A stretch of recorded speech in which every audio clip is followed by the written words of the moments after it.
Anda kembali di MNC News Now, pemirsa. Meski menyandang status sebagai terdakwa yang menjadi saksi pelaku, Richard Eliezer yang disebut sebagai eksekutor pembunuhan berencana Brigadir Yosua dituntut 12 tahun penjara. Sejumlah drama mewarnai persidangan dengan terdakwa Richard Eliezer di Pengadilan Negeri Jakarta Selatan.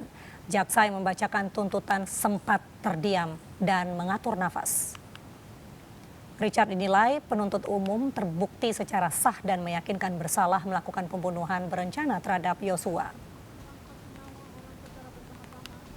Bagaimana diatur dan diancam pidana dalam dakwaan melanggar pasal 340. Hukuman penjara selama 12 tahun yang disebut dalam tuntutan jaksa pun memantik keriuhan pengunjung sidang hingga hakim berkali-kali mengingatkan pengunjung untuk tenang. Usai jaksa membacakan tuntutan, Eliezer pun menghampiri meja penasihat hukumnya dan memeluk Roni Talapesi. Pengunjung sidang yang didominasi emak-emak penggemar Eliezer ini ricuh dan membuat pihak keamanan kewalahan.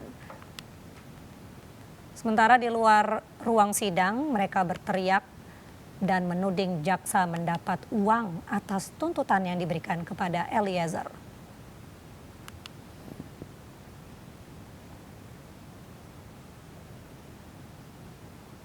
Tuntutan 12 tahun penjara untuk justice kolaborator Richard Eliezer menuai ragam tanggapan.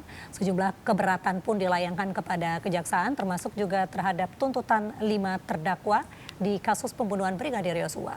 Menanggapi keberatan itu, Kejaksaan Agung meyakini seluruh tuntutan sudah sesuai dengan peran masing-masing terdakwa.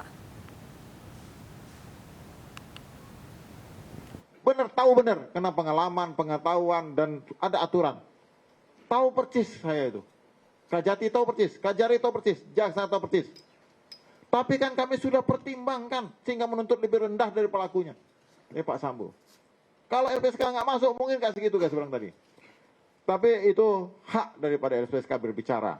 Dimanapun beliau-beliau itu bicara, kami hormati. Dan kita silakan hakim nanti untuk mempertimbangkan apa yang disampaikan LPSK. Tapi LPSK sebelumnya dalam persidangan juga tidak pernah dimintain keterangan. Ya, dia hanya merekomendasi bahwa ini tak sudah jadi JC, Justice Collaborator. Belum ada penetapan hakim untuk itu. Jadi yang menetapkan JC itu hakim. Dan perkara pembunuhan tidak termasuk dalam kategori JC. Nah, itu tambahan Pak Ketut. Ya. Undang-undang sudah saya bacakan tadi. Terus, lalu kenapa PC dituntut 8 tahun? Inilah Mbak siapa namanya? Fatimah. Mbak Fatimah, ini makanya saya perlu penjelasan.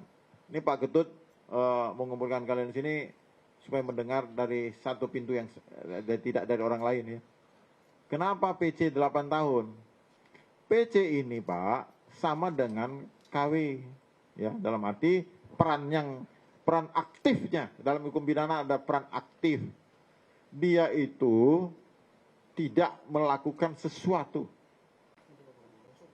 Ya, dan dia ada di kamar ketika itu. Menyandang status justice kolaborator tidak membuat tuntutan hukuman Richard Eliezer lebih rendah dari terdakwa penyerta lainnya. Meski dinilai sudah mengungkap peran terdakwa dalam kasus pembunuhan berencana terhadap Yosua, Eliezer harus terpaku sedih mendengar tuntutan terhadapnya. Lalu adilkah tuntutan yang disampaikan oleh jaksa kepada Eliezer? Kita akan mengulasnya bersama pakar hukum pidana, Bapak Firman Wijaya, dan juga psikolog forensik Reza Indragiri yang sudah hadir di studio. Saya ke Bang Reza terlebih dahulu. Selamat sore, Bang Reza, sehat? Selamat sore, alhamdulillah sehat.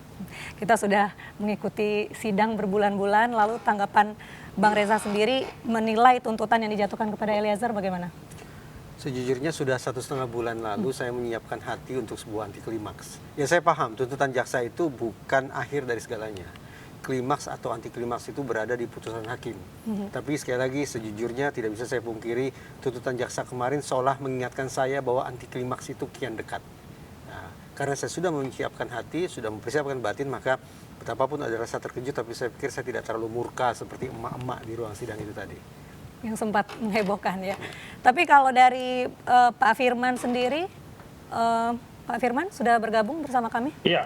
Iya, Iya, Pak Mbak. Firman, jaksa Iya. menilai Eliezer terbukti bersalah sehingga dituntut 12 tahun penjara. Lalu apakah tuntutan ini menurut Pak Firman cukup adil bagi seorang justice kolaborator? Baik. Sebenarnya dalam amatan saya, apa yang disampaikan oleh Pak Jampidum, Pak Fadil Jumhana, menunjukkan sebenarnya posisi antara lembaga kejaksaan dan LPSK ini sejatinya memang terdapat kaitan dengan JC, ya, terdapat problem policy, problem persepsi, bahkan problem interpretasi. Nah, bahkan problem koordinasi ini memang selalu menjadi potret buruk, ya, di dalam menempatkan posisi justice kolaborator sebagai instrumen hukum di dalam mengungkap kasus-kasus serious crime yang saya sering katakan ini bermuara dari berbagai konvensi atau minimal dua konvensi internasional, by UNCIC, United Nations Convention Against Corruption, dan UNTOC, United Trans Organized Crime atau kejahatan-kejahatan terorganisir. Hanya memang disinilah kemudian muncul problem persepsi, problem koordinasi. Sepertinya antara kejaksaan dan LPSK terdapat gap, ya, legal gap, ya, ada gap filling. Ini yang bisa saja menempatkan posisi JC dalam posisi yang tidak diuntungkan dalam politik hukum di Indonesia. Sekalipun memang kehadiran JC seperti yang Bapak kita cermati pada kasus Richard Eliezer ini menunjukkan memang untuk menjadi JC bukan pilihan mudah, dan tidak semua orang mau mengambil pilihan JC karena terdapat risiko. Saya membaginya ada risiko internal, ya, dia akan dijauhkan oleh koleganya, bahkan bisa jobless, bahkan risiko eksternal dia akan berhadapan risiko hukum dan sebagainya. Baik. Itu potret JC yang paling seringkali muncul di sistem hukum di Indonesia. Berarti menurut Begitu. Pak Firman, sekalipun dia justice kolaborator, belum tentu posisinya juga menguntungkan, ya. Saya kembali ke Bang Reza, selama kesaksian dan pemeriksaan Eliezer sebagai terdakwa, apakah menurut Bang Reza sendiri ada keraguan Eliezer untuk mengungkap fakta selaku dia justice kolaborator? Oh tidak, saya meyakini betul bahwa penetapan status Richard Eliezer sebagai seorang justice collaborator membuat dia terbebas dari kungkungan Sambo. Padahal selama ini atau sebelumnya kungkungan itu yang membuat dia tidak bisa menyampaikan keterangan sebagaimana mestinya, gitu, sebagaimana utuhnya. Nah, kalau saya ingin mengatakan bahwa betapapun sebagian masyarakat merasa masyghul dengan tuntutan jaksa itu, tapi dari sudut pandang psikologi sebetulnya bisa dibenarkan juga kalau terdakwa ini, yang satu ini, betapapun dia punya status sebagai justice collaborator, tetap dianggap sebagai orang yang patut untuk mendapatkan tuntutan berat. Kenapa? Mindset jaksa yang membedakannya dengan penasihat hukum adalah jaksa harus memakai mindset atribusi internal. Artinya ketika memotret terdakwa, jaksa harus bisa meyakinkan majelis hakim bahwa perbuatan pidana terdakwa ini bersumber dari faktor internal, bersumber dari dalam diri terdakwa sendiri. Sementara penasihat hukum akan memakai mindset atribusi eksternal, bahwa perbuatan pidana terdakwa diakibatkan oleh karena faktor eksternal. Nah, sudah barang tentu, karena jaksa punya misi meyakinkan majelis hakim bahwa penyebab perilaku atau perbuatan pidana itu adalah faktor internal, maka pertanggungjawaban pun akan sepenuhnya ditimpakan kepada terdakwa. Sementara penasihat hukum akan berusaha untuk menyebar pertanggungjawaban pidana itu. Konkretnya, masuk akal sekali lagi kalau jaksa pada pokoknya tetap mengajukan tuntutan berupa hukuman pidana yang berat kepada si terdakwa. Namun patut disayangkan, karena kebetulan saya sempat hadir sebagai ahli, dari tuntutan jaksa kemarin saya memotret paling tidak ada dua persoalan. Tanpa mengurangi rasa hormat saya ke otoritas Kejaksaan Agung, ya. Pertama adalah tampaknya jaksa ini memotret Richard Eliezer dan Verdi Sambo sebagai dua individu yang setara.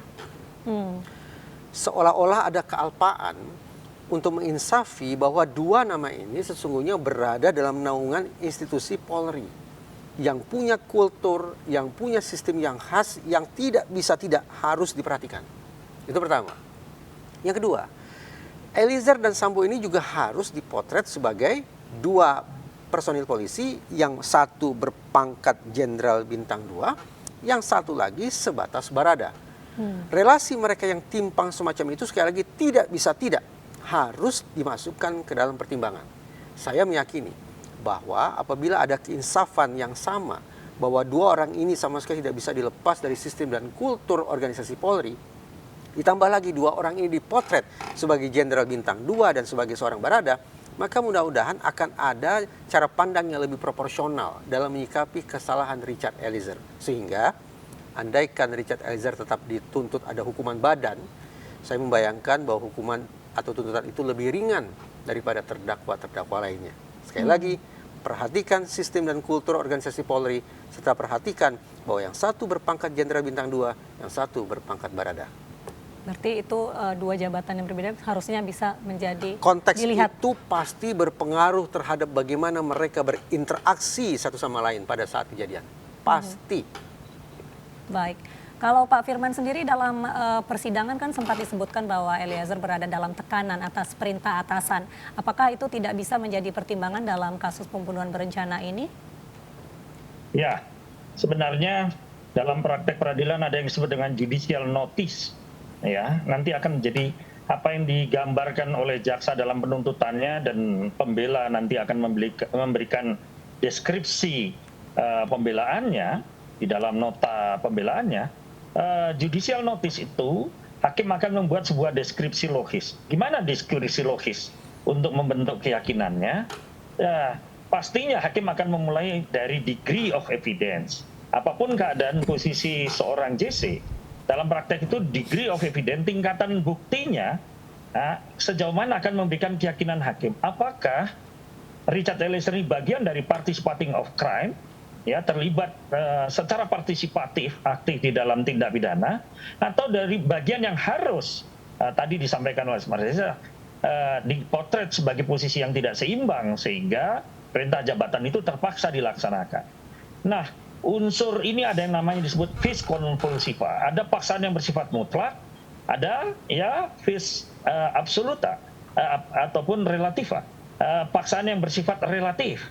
Nah, sejauh mana mengukur posisi Richard Eliezer ini dalam posisi tekanan secara absolut ataukah secara relatif, ya sangat tergantung pada degree of evidence, bukti-bukti, tingkatan bukti yang bisa meyakinkan.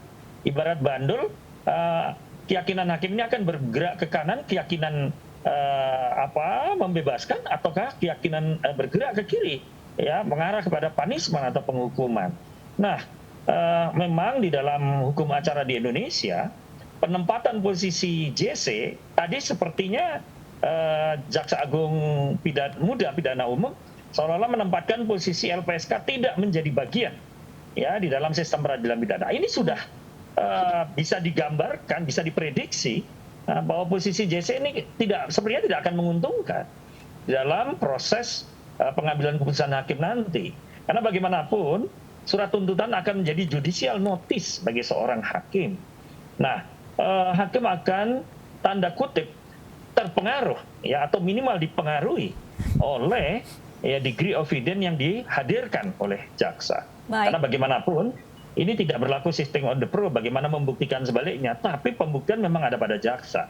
Nah, pada beban pembuktian ada pada jaksa ini dominasinya sepertinya yang saya katakan tadi adalah kecenderungan seperti jaksa akan menempatkan posisi JC dalam posisi yang tidak menguntungkan. Baik, lalu bagaimana melihat peran dari Ricky Rizal, Kuat Ma'ruf dan juga Putri Chandrawati sehingga hanya dituntut 8 tahun penjara, tapi kita akan membahasnya usai jeda. Tetaplah bersama kami di MNC News Now.